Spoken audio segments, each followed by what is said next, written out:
అవసరం ఉంది. నేను అందుకే ప్రతిరోజు ప్రార్థన చేస్తాను. ఈ రోజు కాబట్టి చెప్తున్నా, ఉగాది రోజు కాబట్టి చెప్తున్నాను. నేను ఎక్కువ పూజలు తక్కువ చేస్తాను, కానీ మనసు మాత్రం ఒక్క నిమిషం సంకల్పం మాత్రం తీసుకుంటాను. ఆ సంకల్పం వెంకటేశ్వర స్వామి సాక్షిగా తీసుకుంటా. ఆయన దగ్గరే పోయి నిలబడుకొని ఒకటే కోరుకుంటా, దేవతల రాజధాని అమరావతి, ప్రజా రాజధాని అమరావతి, దేవతల రాజధాని ఎట్లయితే ఉందో దాంట్లో అంత కాకపోయినా నెక్స్ట్ లెవెల్ ఆఫ్ డెవలప్మెంట్ ఇక్కడ చూపించమని, సమస్య లేని రాష్ట్రం చేయమని ఆయన ఒకసారి కోరుకుంటాను.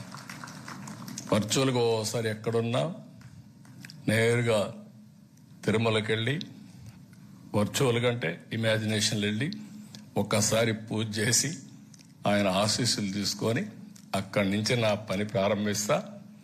ఏది మంచో అది చేసుకుంటూ short term, medium term, long term ప్రణాళికలు దృష్టిలో పెట్టుకుని అందరి వాడిగా ఉండాలని, దుష్టులకు మాత్రం ఒకటే చెప్తాను, మళ్ళా చరిత్ర చెప్పిన నగ్న సత్యం, దుష్టుల్ని మాత్రం ఏమారితే మళ్ళా మనం మొదటికి వస్తాం. దాంట్లో రాజీ లేని పోరాటం చేసి మీ అందరికీ న్యాయం చేసే బాధ్యత తీసుకుంటానని మరొక్కసారి మీ అందరికీ హామీ ఇస్తున్నాం.